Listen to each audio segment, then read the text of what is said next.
Television was obviously watched closely around the world, not least by the friends and foes of its protagonists, who tonight find themselves politically and diplomatically divided.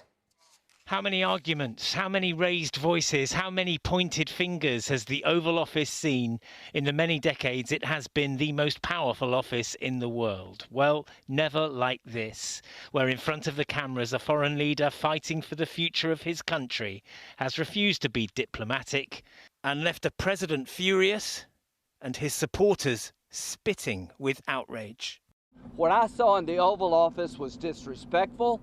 And I don't know if we can ever do business with Zelensky again. I think most Americans saw a guy that they would not want to go in business with.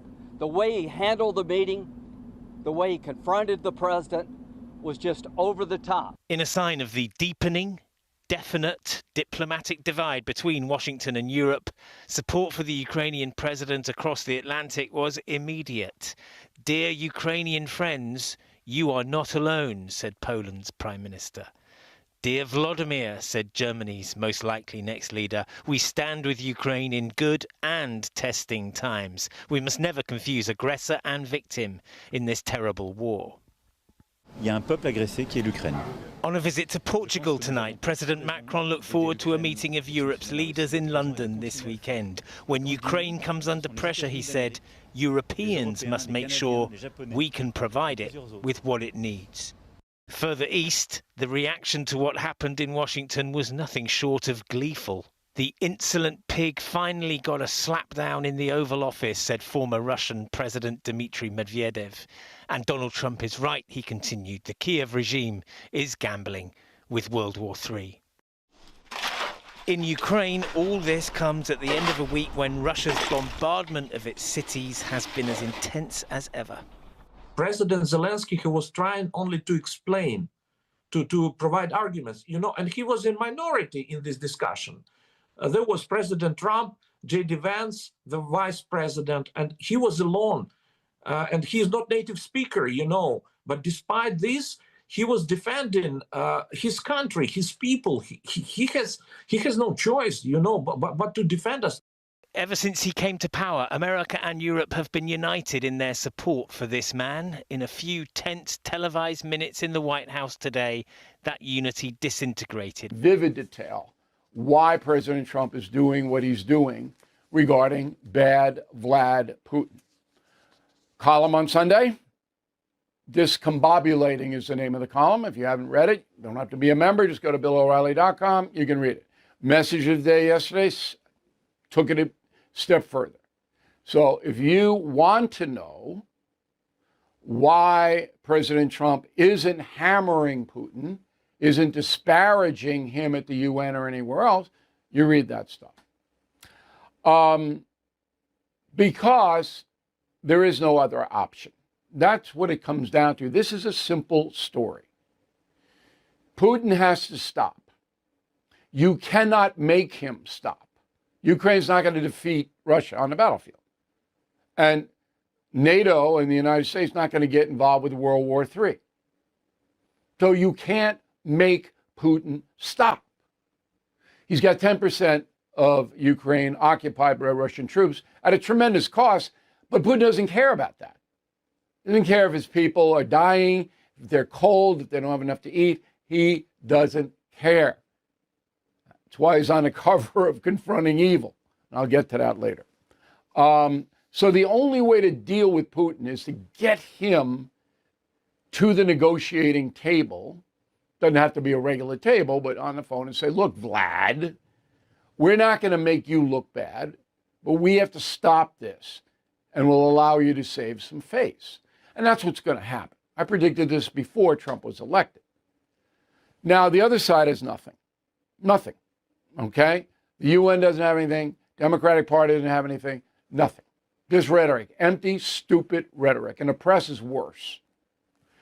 Just to show you how out of control this Ukraine thing is, in addition to all the casualties, 7 million Ukrainians have left that country. I mean, it is devastating.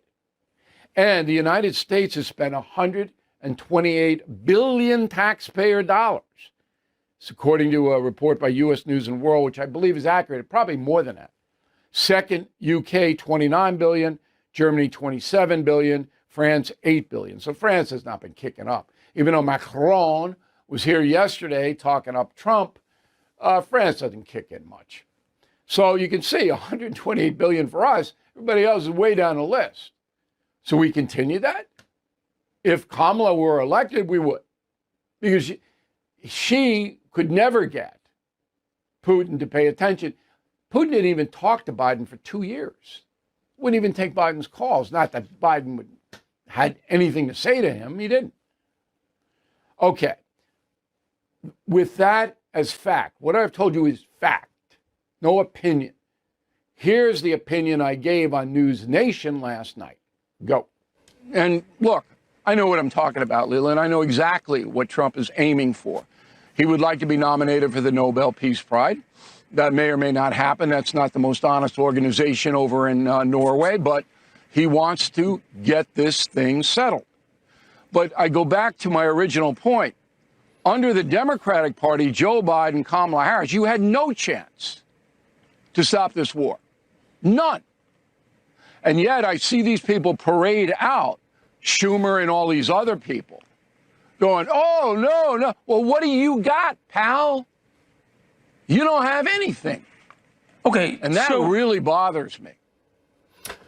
All right, here is Schumer on Ukraine. Go. Today, on this third anniversary of Putin's war, Donald Trump is turning his back on the values that America stands for, of democracy, of security, and of liberty. Instead of standing up to Putin, Donald Trump is siding with him and against our own allies. Stand up how? How? You want us to attack him? Chucky? You stand up to him. We have to stand up to him. This is just so cynical. It's so dishonest. It really is. So I look back, I said to my staff, look, Kamala Harris campaigned for the presidency, what, for 4 or 5 months? Did she ever put forth a solution or an idea that might bring about a ceasefire in Ukraine? Did she ever do that? And the answer is no. Here's what she said. There will be no success in ending that war without Ukraine and the UN Charter participating in what that success looks like. That being said, America must stand firm in being a leader in defending international rules and norms that include one of the most important, which is the critical nature and importance of sovereignty and territorial integrity. Gibberish. Absolute gibberish. She doesn't know, she doesn't care, and if she were president, Putin would just go along killing people. Didn't ever stop him. But she sent money, billions and billions and billions of dollars to go out of here. All right, summing up, I expect Trump to make a deal. I think he will. A lot of people won't like the deal. I'll take a fair look at the deal. Okay? Putin will not stop this war if you go after him. You would have to use military force on the man. В Третій світовій війні ми, як українці, живемо, якщо з 14-го року так ще, в легкій формі, то з 22-го року ми живемо в ній постійно. Нас вбивають. Тому Зеленський те, що сказав, що Путіну не може довіряти, це дуже м'яко сказав. Ми бажаємо і знаємо, що йому не просто не може довіряти, їх треба знищити як імперію. Думаю, що Трамп вже зрозумів, що Зеленський – це той президент, який просто так не здасться, і він не такий простий, як здається. Не можна довіряти ні Трампу, ні Путіну, а от нашому президенту – так, однозначно. Я искренне считаю, что это действительно могло быть более дипломатичнее, но с человеческой точки зрения я понимаю Зеленского, потому что то, что в принципе в каком тоне пошел диалог с Трампом и Венсом, все к этому шло. Да, можно было бы дипломатичней, но есть что есть, будем дальше разгребаться, с Европой будем дружить. Надеюсь, с США тоже будем в хороших отношениях. Вот это самое болезненная часть, то, что этот договор не был подписан, потому что терять такого ценного союзника, как США, очень глупо. Какие бы отношения ни были, если бы это соглашение было подписано, я считаю, что все вот эти слова остались бы словами. И действия в виде там, этого договора и участие США в работе по минералам Украины более стабилизировали бы эти отношения. Это очень страшно.